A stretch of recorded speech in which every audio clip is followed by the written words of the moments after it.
इनकी रोमांचक कहानी है। जो कहानी है मैं बता रहा हूँ आपको, समझिएगा। बाकी जब ये भैया जब आओ बताओ देखे सीधा ससुराल जब अपने पहुंचने के लिए अपने पत्नी के पास पहुंचे, यहाँ ससुराल में इनकी पत्नी खड़ी हैं दरवाजे के पास, और भैया ये अपने घर पे हैं, तो सॉरी ससुराल में नहीं, नैहर में अपने मायके में पहुंची। इनकी पत्नी भैया मायके में खड़ी है दरवाजे के पास, मान लो इनकी पत्नी है ये, अब पहुंचे हैं। तो सीधा क्या हुआ कि अपने घर से भैया निकले तुलसीदास जी। तो क्या हुआ कि रास्ते में उस समय मौसम बहुत खराब था। क्या हुआ, बहुत अति तीव्र, बहुत तीव्रता से आंधी चल रही थी, हवा चल रही थी, और गरज के साथ बारिश भी हो रही थी, लेकिन कुछ नहीं इन्होंने देखा। इतना प्रेम था, देखिए कितना प्रेम था कि अपनी पत्नी से इतना प्रेम करते हैं, सीधा कुछ नहीं, ना मौसम को देखे, ना आंधी को देखे, ना पानी को देखे, सीधा अपने ससुराल जा पहुंचे। सारे संकट को झेलते हुए अपने ससुराल सीधा अपने पत्नी के पास, अपने प्रेमिका, अपने महबूबा के पास सीधे जाकर पहुंचे। तो क्या हुआ, तो भैया जब पहुंचे तो इनकी पत्नी सीधे खड़ी थी, वही अपने दरवाजे पर मौसम का मजा ले रही थी। मिजाज इनका बढ़िया, भाई अपने मायके गई हैं तो पुराने दोस्तों सहेलियों से मिले होंगी, तो उनका मिजाज थोड़ा ठीक था। लेकिन जब देखी कि भैया हमको आए अभी एक को दिन नहीं हुआ है, 5-4 घंटा नहीं हुआ है, सर से हमारे हमको इतना प्रेम करते हैं, सीधा हमारे घर पहुंच गए, हमारे अपने ससुराल पहुंच गए कबीरदास जी। तो क्या हुआ कि इनकी पत्नी ने एक दोहा बोला। दोहा क्या, एक शब्द बोला, लेकिन उस समय दोहा था ही। तो क्या दोहा था कि देख लीजिए, लिख दे रहा हूँ। लाज ना आई आपको दौरे दौरे आयम साथ, ठीक। अधिक धिक धिक धिक सॉरी एक मिनट, धिक धिक धिक धिक धिक ऐसे प्रेम को कहा कहाऊं मैं नाथ। दोहा बहुत बड़ा है क्योंकि हमारे बोर्ड में जगह नहीं है, आएगा नहीं, लेकिन इतना समझिएगा कि जब भैया ये बोली अपने पत्नी अपने सॉरी कबीरदास सॉरी तुलसीदास जी से, जब इनकी उनकी पत्नी इतना बोली कि लाज ना आई आपको दौरे आया साथ, मतलब आपको शर्म नहीं आई, आप इतने हमसे प्रेम करते हो, आपको इतनी शर्म नहीं आई कि लाज ना आई आपको दौरे आया साथ, मतलब कि आपको शर्म नहीं आई कि मैं मुझको पहुंचे अभी 2 ही 4 घंटे हुए हैं, बीते हुए हैं, लेकिन आप तुरंत फट से पहुंच गए, धिक धिक मेरे पीछे पीछे दौड़े चले आए, और धिक धिक ऐसे प्रेम को कहा कहूँ मैं नाथ, ऐसे प्रेम को मैं धिक्कारती हूँ, हे मेरे नाथ, हे मेरे पतिदेव, मैं ऐसे प्रेम को धिक्कारती हूँ। तो इससे अच्छा होता कि आप कहीं जितना प्रेम मुझसे करते हैं, इसके आगे का जो दोहा है उसका अर्थ है, यहाँ जगह नहीं है, मैं लिख देता, अभी इसमें आएगा नहीं। तो क्या हुआ कि कह रही हैं कि इससे बेहतर होता कि आप जितना मुझसे प्रेम करते हैं, आप जितना मुझसे प्रेम करते हैं, उतना ही या उससे ज्यादा ही उतना ही प्रेम राम से करते, भगवान से करते, तो शायद आपका उद्धार हो जाता। तो भैया बस इतनी ही बाणी, इतनी तीखे स्वरों को सुनते ही क्या हुआ, तुलसीदास जी की आंखें खुल गई। तुलसीदास जी की आंखें तुलसीदास जी की आंखें खुल गई, और उन्होंने तुरंत आंखें खुल गई, और तुरंत उन्होंने पैर, मतलब वो अपने द्वार पर ही खड़े थे, ये नहीं कि वो क्या नाम है वहां पहुंच गए सीधा उनके अंदर, घर में घुसे नहीं थे, केवल घर के बाहर ही खड़े थे।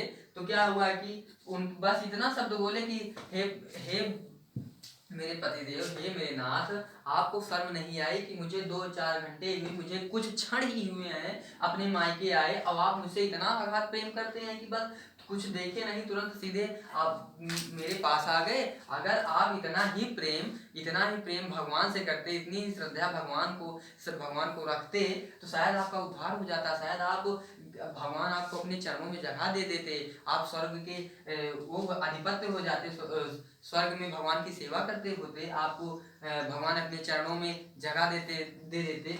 तो बस इतना इतना स्वर सुनते ही कि तुलसीदास जी भैया तुरंत इनकी आंखें खुल गई और ये बोले कि बस तुरंत फट से क्या हुआ कि ये भी कुछ नहीं सोचे, बस तुरंत घर में भी नहीं गए कि घर में गए, घर में चले भैया बैठे आओ। इनके पत्नी ने भी नहीं पूछा कि चला अच्छा ठीक है अगर आवा तो पानी उनी पी लिया होगा, तो यूँ नहीं पूछी, बस सीधा फटकार दी तुरंत। तो क्या हुआ कि जब भैया इनके फटकार जब सुने ये तुलसीदास जी, तो इनकी आँख खुल गई और ये तुरंत अपना जो ये झंडा उठाए और फट से सीधा वहां से निकले। और वहां से निकलते हुए फिर अब ये कहानी यहाँ से शुरू होती है। यहाँ फिर रास्ते में जब इनको नरहरिदास जी मिले, गुरु नरहरिदास जी मिले, तो भी इन्होंने इनको शिक्षा दीक्षा की। तब जाकर ये भैया अब रामचरितमानस की और क्या नाम है वो गीता वाली और रामाज्ञा और विनय पत्रिका धनुष बांग वन पद पर इन्होंने रचना की। तब जाकर के इन सारी चीजों की रचना हुई। तो इस घटना के बाद, ये जो घटना घटी इनके पत्नी और उनके बीच में, इस घटना के बाद उनके गुरु मिले रास्ते में उनको नरहरिदास। तो क्या हुआ कि जब मिले इनको सारी शिक्षा दीक्षा हुई है, तो सीधा भैया ये कहाँ से पहुंचे, चित्रकूट पहुंचे।